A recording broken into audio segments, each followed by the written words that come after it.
Welcome to A Celtic State of Mind. I'm Paul John Dykes, and today I am delighted to be joined by Victoria McNulty. Victoria, welcome to the show. Hiya.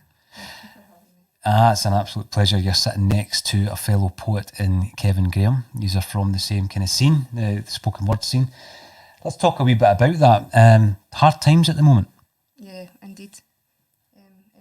Obviously, spoken word is a stage-based art form, and there is no stage performances going on in Scotland just now, so it's a wee bit of a limbo that a lot of performers are in, kind of waiting for the go-ahead to, run theatre shows, run live gigs, and how to work around that in the meantime.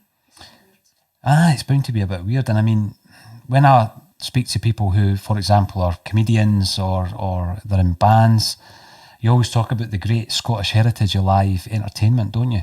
Yeah. A massive part of that is the scene that the guy to your left is into, and he's introduced me into a lot of that, because I probably didn't have any knowledge at all of the spoken word scene, if you would call it that, but Kevin's maybe enlightened me a wee bit. And as you say, it's gone from having a platform, and a very thriving, healthy platform for live entertainment in Scotland, to absolutely zilch. We had a comedian in here doing one of the other shows on A State of Mind a few weeks back, Kevin. I think you watched it. And he was talking about, the great comedians that have gone through that process of going into all these wee venues and all the different nights that became almost like go-to places as part of your development. And now the shutters have come down. Do you think, and I asked Edgar this yesterday, do you think enough's been done to try and safeguard arts and culture within this country? No, absolutely not. Absolutely not. I'm very aware that there's a necessary kind of protocol and precaution that needs to go in place just now to make sure that, people can watch live theatre or live performance safely, but it doesn't seem to be happening. And if you think we went into lockdown in March, and now we're in a situation where nightclubs like the Sub Club are getting into difficulty, things that are being really established in the Scottish arts scene. No, I think nothing's been done in fact, and it's we're going to see a knock-on effect that even at a grassroots level. You've just described comedians going around certain pubs, honing their craft. Where is a young poet going to do to learn how to have stagecraft or hold an audience at the moment? I don't think. I think we need to be looking at, I was in a pub on Friday, the pub was full, no social distancing, very little precaution, and I'm like, I can go out for something to eat. I can't watch someone playing an acoustic guitar. It just seems like it's been left to the side. Doesn't make sense. No. Yeah, I know. I'm not asking for a return to, going to watch Rage Against the Machine in a park and jumping about with 80,000 people, because that would be irresponsible. But if you can go for a meal, like you say, and you can go into a pub, and you've been able to go into the boozer for some time now, it seems very unusual that no live music can be part of that experience. Yeah. I've never seen much hugging at a spoken word night anyway, or much motioned in the front or anything like that. There's all, and there was a spoken word day at the weekend there in Liverpool, and it was outside. Yep. They done it outside a pub on Bond Street. It was run by the guys with Violet Records. Mm-hmm. They run that. Is there anything like that going on in Glasgow, or is it just mainly online? It seems to me mainly online, or what I'm aware of is online. Necessity push to establish nights online, and now because there's such an up in the air about I've heard, there's issues with funding and things up until March. Funding bodies are not wanting to put live performance on either. So, it doesn't seem to be much. And I think also from a promoter's perspective, people are scared to break the rules or skirt round rules or do something that's perceived to be irresponsible. And they don't want to be that person where there's a coronavirus outbreak. It's something they've put on. And I totally understand that. So people are a bit scared, I think, to move forward. Well, why do you think that the government, especially the British government, don't hold the arts and culture up as high as their education or something like that? Because we're both parents, and we really wanted the kids to go back to school because they need that sort of learning. They need they need other kids in that. but they also need culture. Yeah. The public also needs things to take their mind off, like what's actually happening in this world. So why do you think it always takes a back seat? I think there's a few reasons for it. I think firstly people don't always understand to what extent they're consuming culture, and so if you really break it down, you know, you watch a box set on Netflix, that's art. You know, you buy a shirt with a nice print on it, well, you know what an artist made it. Your Celtic top that's all nice, somebody's designed that. You know, every album you listen to, but we do it so inherently every day that I think that people just think it's no there. You're just kind of, it's osmosis. And I think that there's a constant pull that I feel that I can observe between what is high art form and what is considered low culture. And I don't think that the likes of watching an acoustic like guitar act in a pub on a Sunday is very high up the list of the Scottish Government's priorities. You know, but that's down to what do we place value in, and maybe a lot of it's down to monetisation as well. You know, we get so much art for free, so we don't value it, so we don't fight for it.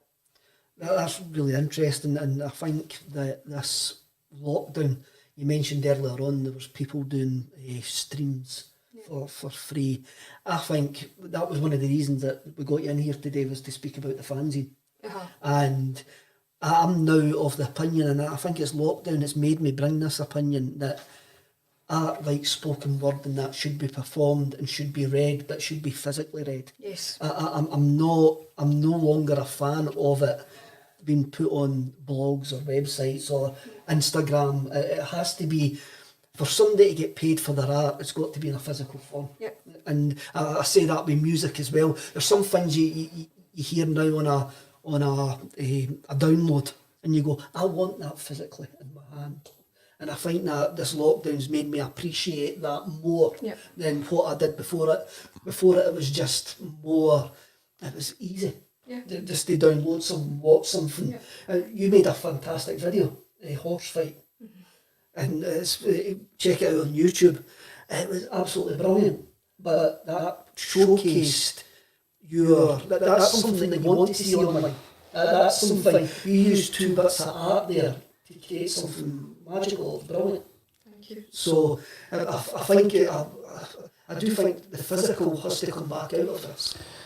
Do you think it will? Because I think you mentioned the music there, and you know there was a time, Kevin, where somebody laughed at me the other week because I queued up outside the shop to buy an Oasis record on the day of release. You're not on your own, You know, and these things just don't happen now. And the fact of the matter is, now we've gone so far. So in a previous podcast earlier today, we were talking about Reserve League, and you know, we've gone too far and we'll never get back to having it because not enough clubs will be able to afford it. And I think it's the same with music. You know, music shops, retailers are closing down, and the pandemic, and when we get back to, and it's now being called the new normal, will there be any music stores? I mean, I used to walk down Rose Street in Edinburgh, and you know, you could go up to Fop. Back in the day, it was a once-a-month trip with my brother through to Edinburgh to Avalanche and places like that, and these places were already struggling prior to the pandemic, and it's so sad to the point where your choices are limited. So even if you wanted to support the artist, I guess you could probably buy it direct, which would always be a good thing. We had, for example, Edgar Summertime in yesterday, and a lot of his releases have been on independent labels. So you buy direct, and a much larger part of the proceeds go directly to the company and the artist if they've got a good deal. Whereas back in the day, you know, remember Prince writing "slave" on his face, you know, because he was getting something like 8 pence a CD sale. And I think George Michael had the same issue, didn't he? I think, though, for emerging artists who rely a lot on streaming services like Spotify and things, that is still the reality for them. I think Prince isn't, or George Michael's a different category, like financially, but I think for people who are touring bands or maybe unsigned bands, they're still getting 3 and 4 pence a tune. Yeah. Oh, I mean, the streaming, the big thing again, talking to Edgar, he never mentioned it yesterday, but he has said to me before, you know, back in the day, because he was he was on a major Yeah. in the 1990s. Back in the day, you would tour to promote an album, but now you release an album to promote a tour. Yes, absolutely. Because there's no money in your music. You've got to go out and perform it. And that goes right back to the original point. If these musicians can't perform, they're making nothing or next to nothing, or relying on royalty checks, which are diminishing anyway, because we're entering a whole generation of, as you say, streaming, where you're getting 0.000 repeat to fade 1 pence a play, which just is outrageous. I think as well, the streaming, I've noticed an increase in people asking people to donate to the streams. Like pay, if you were going to pay a £5 for this night, just pay as a £5. Do you think that's the way to go in certain times? I think it's better than not doing it.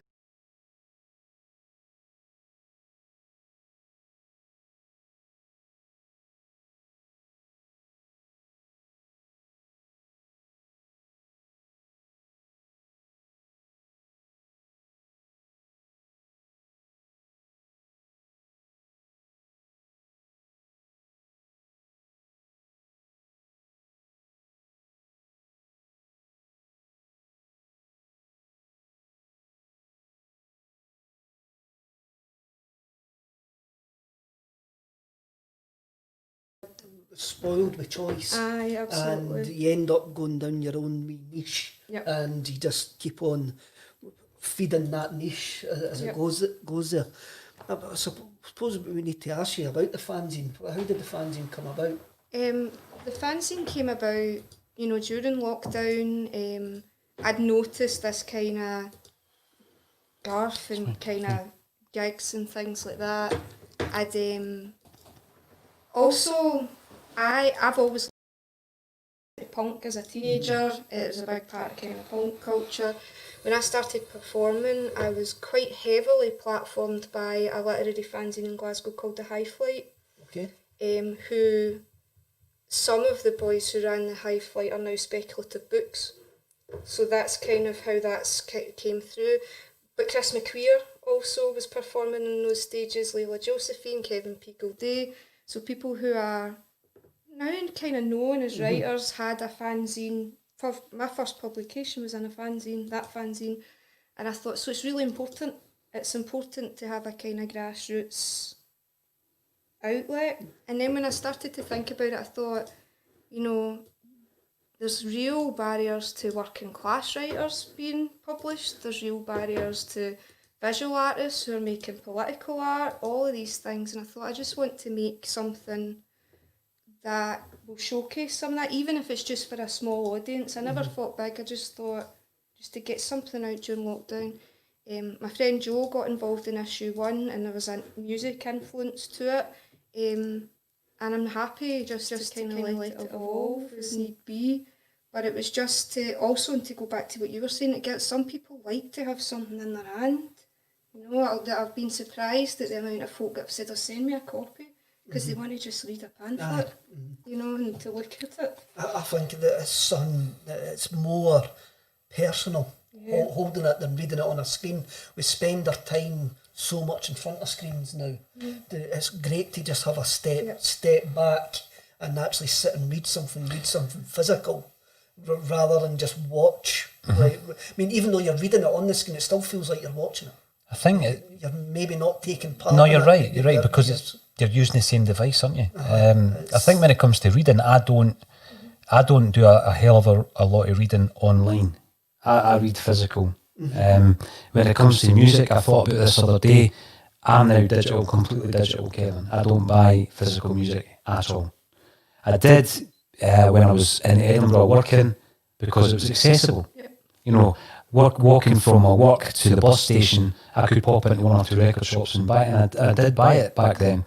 So visual and audio, I consume it digitally, and it's just the accessibility.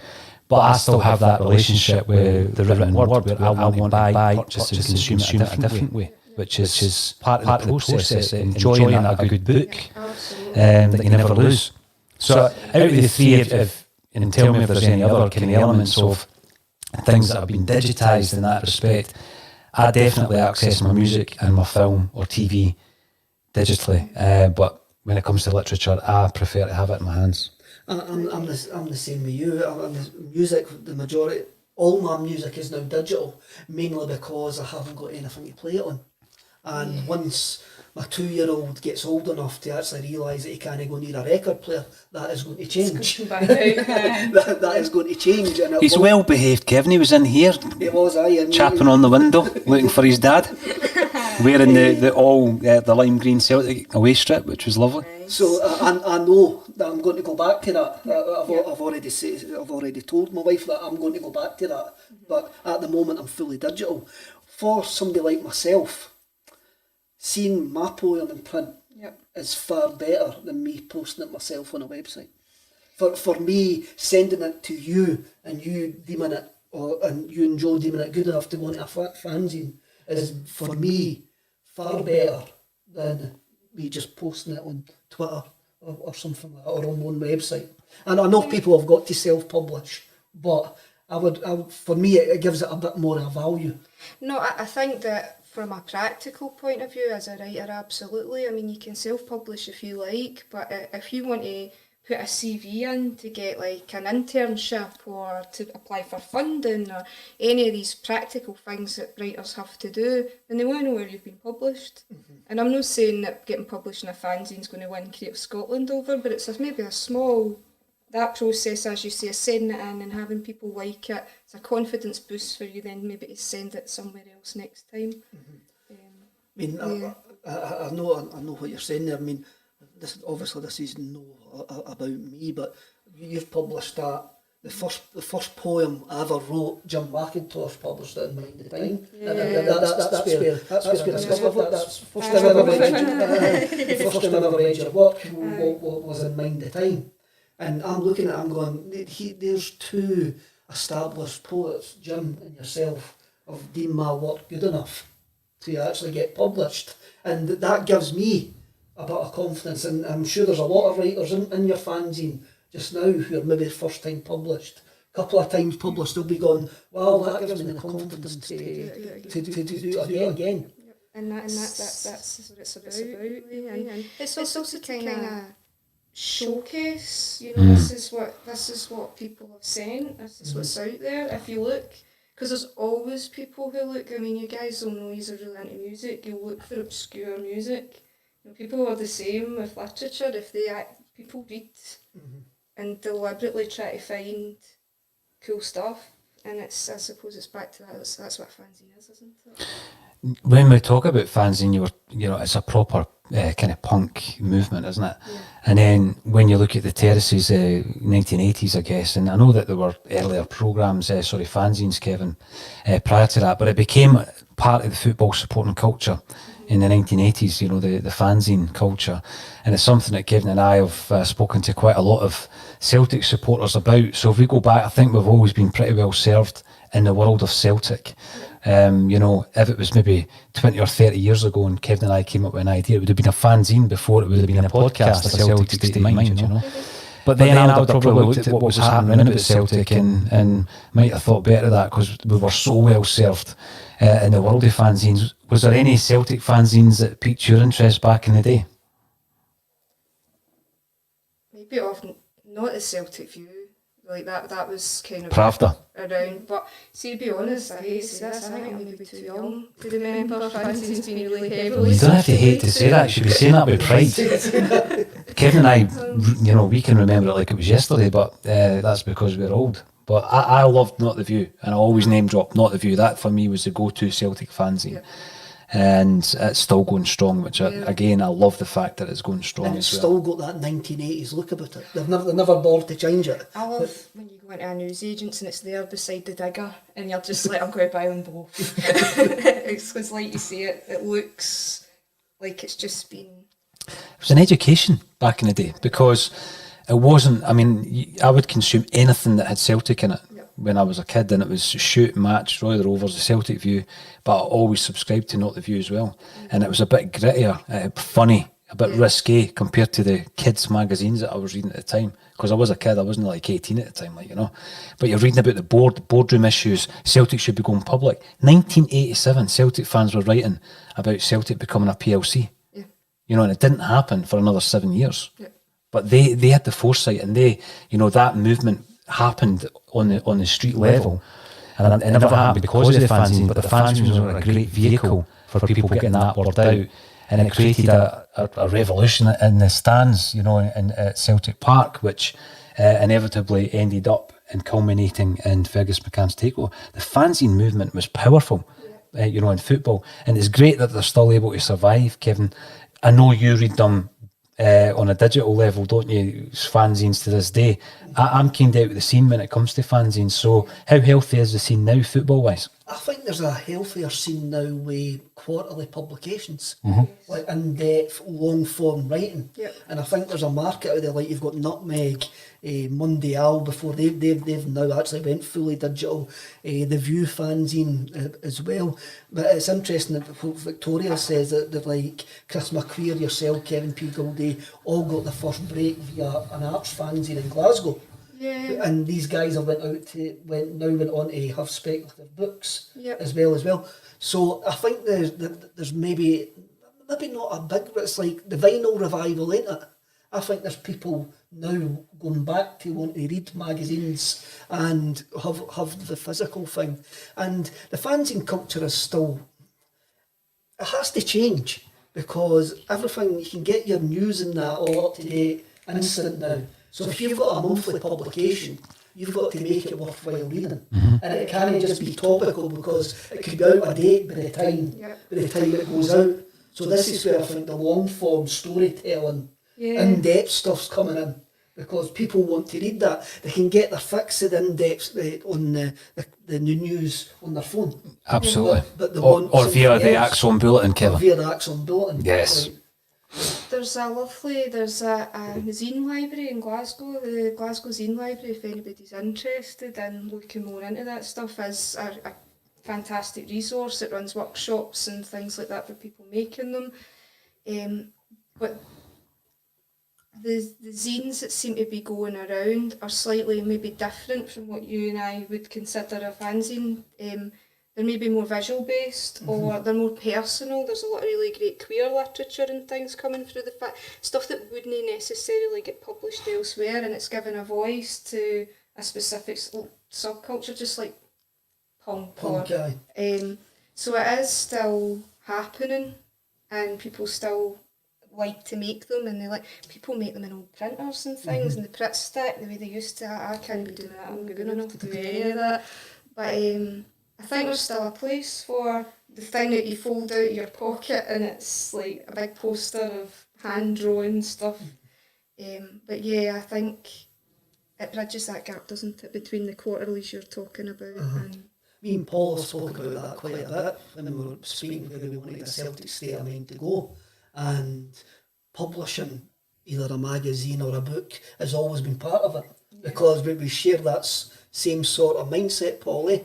That's Absolutely. I mean, eventually we'll maybe do it, but it's always something that's been in the back of our minds. Maybe it's an age thing with us because of the ages, but it's like something. It's better to pick up something for us than just read it online or watch us online. I think the point you make with this quarterly, or the magazine, that's almost like book worthy. It's so thick and well done, and the art that goes into it, the design and that kind of aspect of it, it becomes something that could be part of a series that you would want to complete the series. Yeah. So as you're saying, Kevin, I tell you what, the guys at the Celtic media team have got a job to produce a magazine every single week at the moment, which is a view. It's a magazine based on Celtic news, what's happening at Celtic.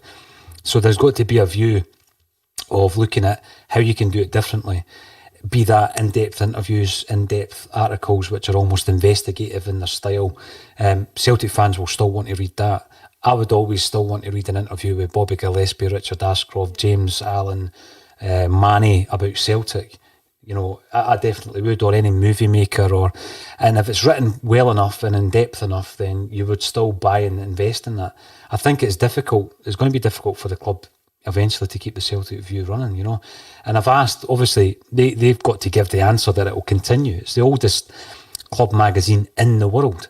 And I think they're very proud of that, and quite rightly so. It was, innovative at the time. It was innovative for a long time. And, I think it hit a peak under Martin O'Neill in terms of sales, where they were up at 50, 60,000 a week, which is astonishing.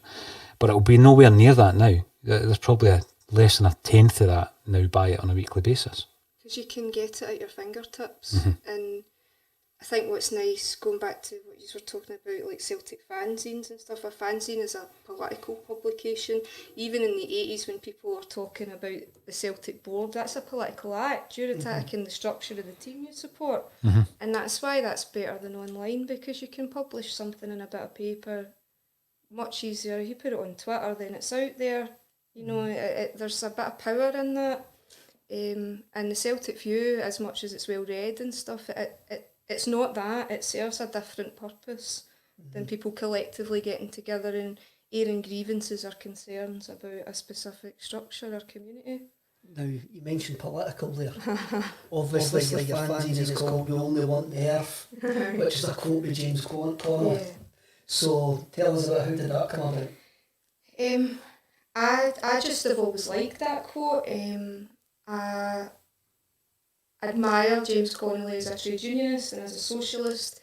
He's Scottish or Irish, depending on who you ask, So, but I just like the idea of we want it all, we want everything, and it just came to my mind and I used it. It's actually, from everybody that we've spoken to about it, you're the first person that's actually picked up what it was. I'm surprised the amount of folk we've managed to slide it past. I've maybe let the cat out of the bag. No, I mean, I assumed it was common knowledge, but I'm not sure it was. I'm sure those would get it. I mean, as well, as I say, I came to you first came to my attention in the Mind of Time anthology about football, and you wrote a poem in that about a romantic liaison with a Hibs casual on Leaf Walk. Yeah. How did you get into the writing poetry and the spoken word scene? I wrote music, and I was writing music with lyrics with a friend, and he took on well. And I was at an open mic night with my book of lyrics, and I read them. And I then started getting booked for poetry nights. I'd never called myself a poet or considered myself a poet in any shape or form. And it just kind of spiralled from there. And actually at the time I was just writing about my life. I wasn't thinking about... So I fell into it. I was lucky. So there was a Hibs casual? There was a Hibs casual, aye, unfortunately, man.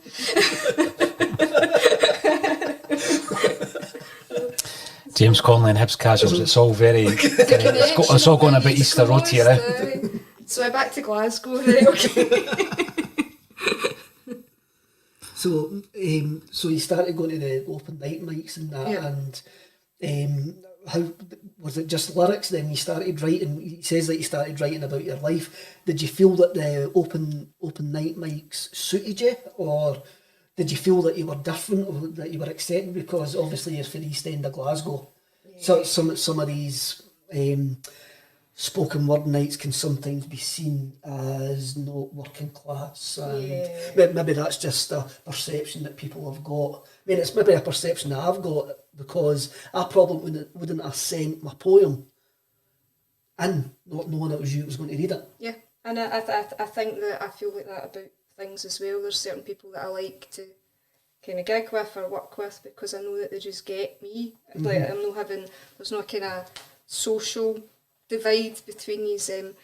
But in saying that, no, some open mics I went to were really inclusive. I mean, there was a cafe called The Blue Chair that I started performing that actually because it was bring your own booze, and I could take my son. I didn't need to get a babysitter. And that sounds really simple, but that removed a massive barrier to me as a performer. I could get him a bit of cake, I could have a coffee and actually enjoy art and go home. A friend of mine also used to run a night called Feel Better in McCool's, which I used to go to anyway because it's a Celtic and St Pauli pub and all that. And it was absolutely, this night was chaotic. Like, it had all these different types of performers, some really high profile ones, some people just showing up. They were maybe on tour and playing later, and they would show up with a guitar and, you know, kind of sound out. And so those places were places I felt very comfortable, which was great because it meant by the time I was going into what was maybe not my comfort zone, I already felt ready as a performer to be myself. And I think it's really important to keep things like that going, actually. Kevin, let's talk a wee bit about your appearances as a poet as well, because obviously we know that I forced you to recite some of your poetry in the last podcast. But, you know, that's sometimes the best way, isn't it? Just get put on the spot. And that's exactly what happened to you at the Royal Concert Hall in front of how many? 1,500 people punters? So what happened that night? I mean, that's going to basically remove any nervousness from you. Well, it was a strange night. Obviously, that was the night that you didn't have any questions ready enough to drive you through in the car. Secrets coming out now, So, that wasn't that night. That was another night. That was another night. That one. That was folk think Paul's a professional in that, and he turned up to my house that night, and he went, do you know the way? He went, well, can you drive? Because I've got any questions. I mean, he was only interviewing Neil Lennon and Chris Sutton. So, so... The interviews, they just run themselves, don't they? Oh, aye. So, we turned up to the Royal Concert Hall, and Kevin Miles, who you'll know, Celtic My Heart and My Soul, was meant to be doing the pre-gig entertainment. But nobody told Kevin. But nobody told Kevin Miles.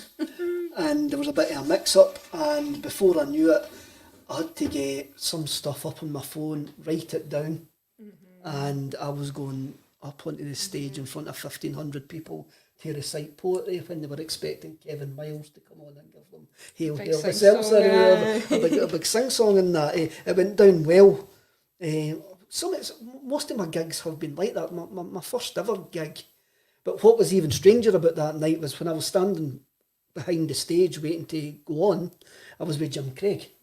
And Jim Craig was checking the security guard's teeth because the security guard had a problem with one of his back teeth. And Jim's giving him dentist advice as I'm waiting to go on and recite poetry to 1,500 people. Yeah. So it was really quite surreal. Yeah. See, a Lisbon line giving somebody dentistry advice right now, even though Jim is a dentist. But I'm not even prepared for this. I'm not prepared for this, and this is quite... My first ever night was at Broadcast, the launcher, Mind the Time. And I felt comfortable there because I'd been to Broadcast for gigs. Yep. So I knew the sort of thing then. I just found that in a couple of times I've done Celtic AM and Malone's, and that's just, I see it as a bit punk. Yeah. You're going into a pub with 50 or 60 guys who are there to see a guy with an acoustic guitar singing some songs, and I stand up and give him 2 poems, and it's the hush that you get.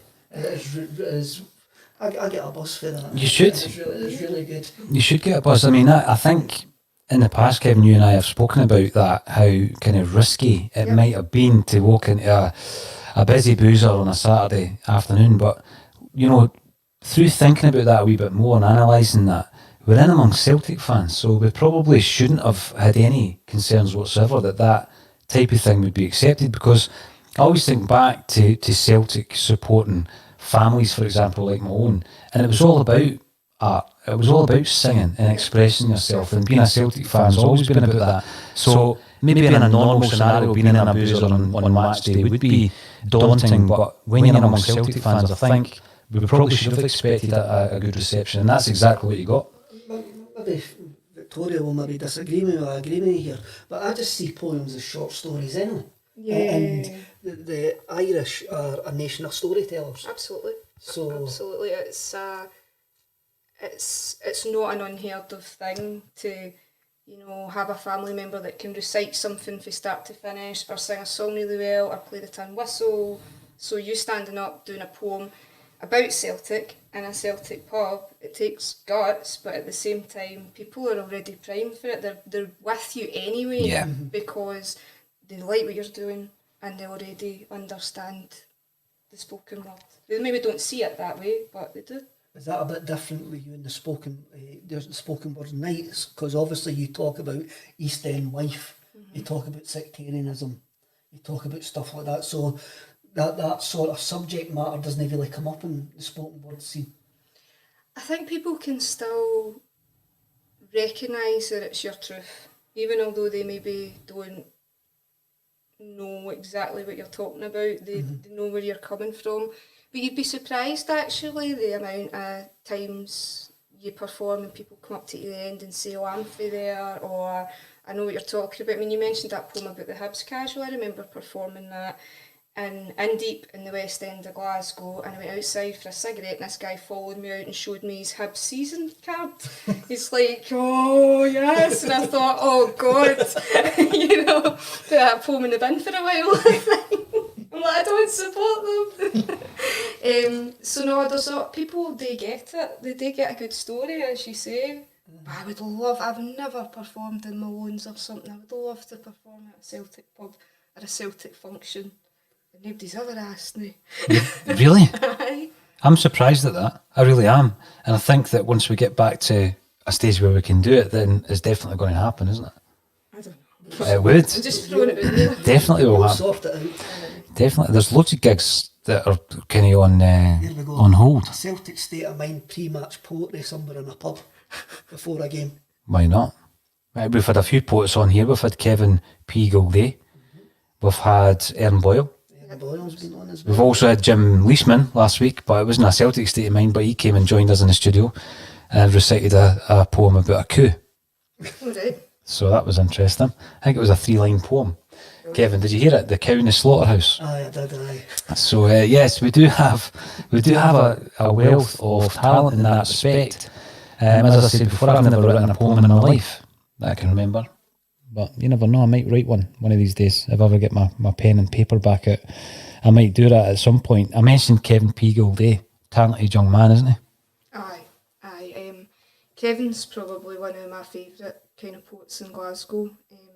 I've been lucky enough to work with him before. I've done quite a lot with Sonnet Youth, and they directed my show Confessionals as well. So him and Kat Hepburn were the directors and producers for that.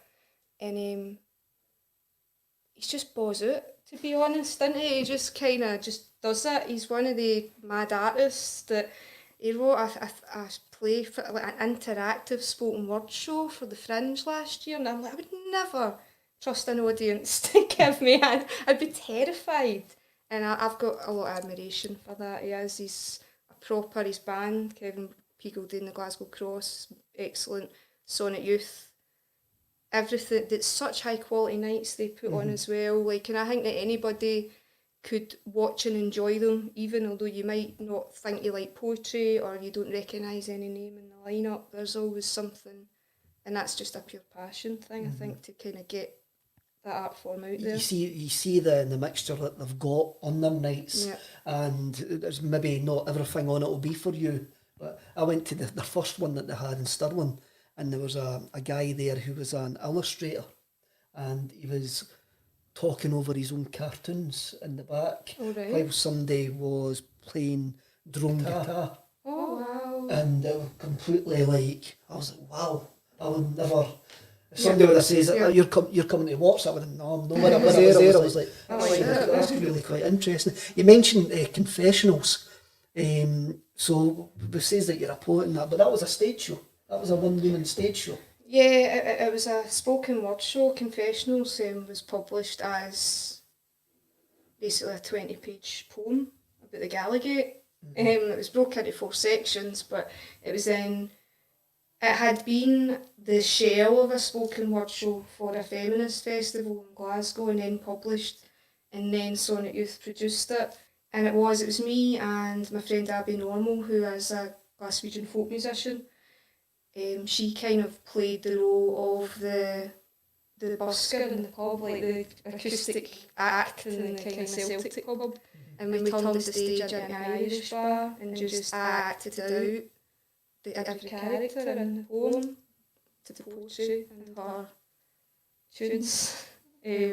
But and when you describe it, like, to me, only Sonic Youth could help you produce something like that. You know, the minute when Kevin Goldie right away was like, yep, I encouraged you to be, like, he was like, what colour of light do you imagine here? And I'm like, that emerald green. And he's like, right, I'll write that down. Nobody told me no. And I thought, so it was a massive piece of work, but it was a total group effort, I think, in the end, to get that on tour. Is Confessionals, can you still get that? It's on Speculative Books. Yeah. Is it back in print? I knew it was sold out for a while. Yeah, I think it's on its third run now. Now. Yeah, and I think it's on their website. I think it's £7 now on their website.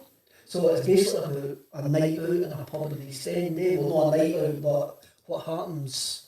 It's about domestic violence, but it's about, like, how the personal violence is perpetuated by the violence of poverty and addiction, and a lot of it's kind of that, there's football culture interspersed in it because that's what my influence is, but also as a young woman submerged in that culture, I'm not a young woman now, but that's where I take a lot of my influence.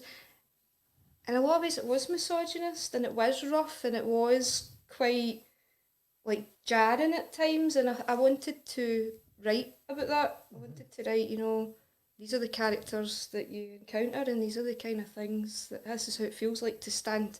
Because sometimes I used to feel, when I was younger, say I'd been to a game and I'd went to the pub after it, I used to feel like I was on the outskirts, you know, like, and it was just, I just wrote what I'd observed and hoped, and other people recognised it as being their truth as well. It wasn't just me. The other poem in Mind of Time actually captures that, because you've got 3 poems in Mind of Time, was it? I might have. I remember sending 2. I haven't seen Confessionals, but I've seen video clips of it, and it looks really, really, really powerful. And how did that not, was that not daunting for you to say, right, you're going to do this 45 or however long it is, and it's just going to be you and Abby on the stage, and you're going to need to remember all your words? Aye, it was massive, and we had rehearsals before it, and I was going home at night and I could hear, like, Kevin and Kat's voice in my head, and I was in bed at night going, do this with you, blah blah blah, and I'd never done anything like that before, but do you know, it was so empowering because we took it on tour, like, so it was two friends, 2 women on tour in their green Adidas trackies, like, telling her about Celtic and the Gallagate, and it was brilliant. It was worth the effort because of the whole experience of it. Didn't put you off because you've done it again, eh? The Exiles. I don't know what's going to happen with Exiles, because obviously the coronavirus thing kind of put, but we did run a short kind of version of that before Christmas. But Exiles is going to be published by Speculative Books in October as a full collection of, like, essays and poems connected to that.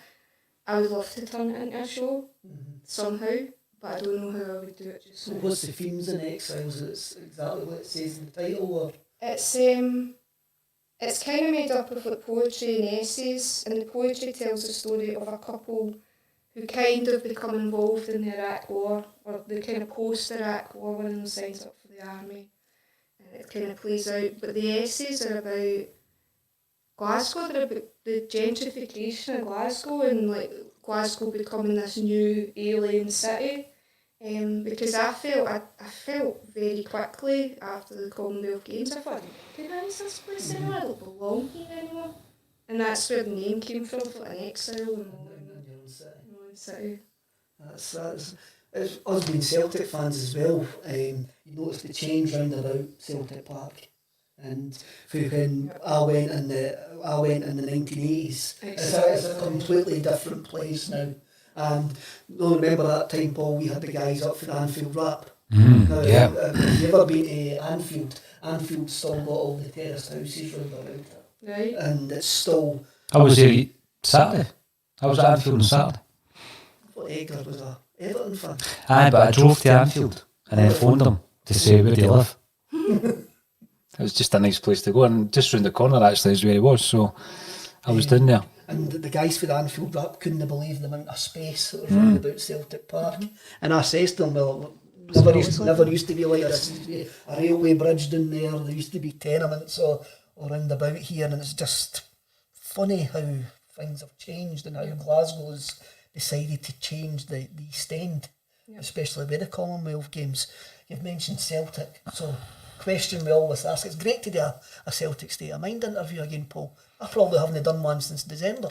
It's been a while. It's been a while since. It's been a while, Kevin, since one, you... Yes, probably the toll booth would have been the last one. Toll booth, aye.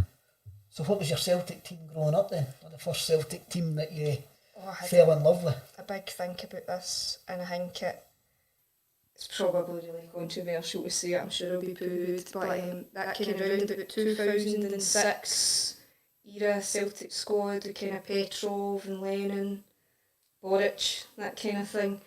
But it's purely probably because that's when I was going to football regularly. It was also a time when, you didn't necessarily know who was going to win the league for 1 year to the next, so you were hooked and invested for the offset, But it was just, I was old enough to have disposable income to go to it, but young enough to pure throw myself into it. And I still have a soft spot for that squad in that era. Any team that contains Nakamura Absolutely. deserves a special mention. Nakamura were quite whatever that word is, people. Aye. And Nakamura was an artist. Absolutely. I asked Kevin this question when he was in, and I think I asked Evan Boyle it as well. Any Celtic player you think could have been a poet? You looked at them and went, I think Nakamura could have been a poet. I could see him sitting there writing. That's a huge question. Are you thinking intellectually, Kevin, or just visually? Just Did he look like a poet? Just visually. Right. Or maybe even, Arthur Borrett looks like a heavy metal drummer. Paddy McCourt. I would go to see Paddy McCourt perform spoken word like that. These mad kind of... Well, the way he looked when he played for Celtic, kind of mad. That's a great shout, because so many great poets are Irish, and great writers, and great lyricists. So, aye, brilliant. Love I it. can see what you mean when he had the big long hair. And aye, I get that. And I could just imagine him just being a bit drunk at the mic, and a bit wide, and just a bit hot maybe. And I would totally go and see Paddy McCourt. I'd pay to see that. Aye, totally. I'd say to see that. I mean, and he was, he was poetry in motion. He was, artistic as a player and all this kind of stuff that you could say. McCourt would fit that. But what was your suggestion, Kevin, when you posed that question before? Oh, Samaras, eh? I think you did say Samaras. Samaras was like quite a easy answer, really. Yeah. Because of the long hair and the fact he went in the huff quite a lot. And, dramatic, absolutely. He's extremely dramatic. Did Sammy go in the huff?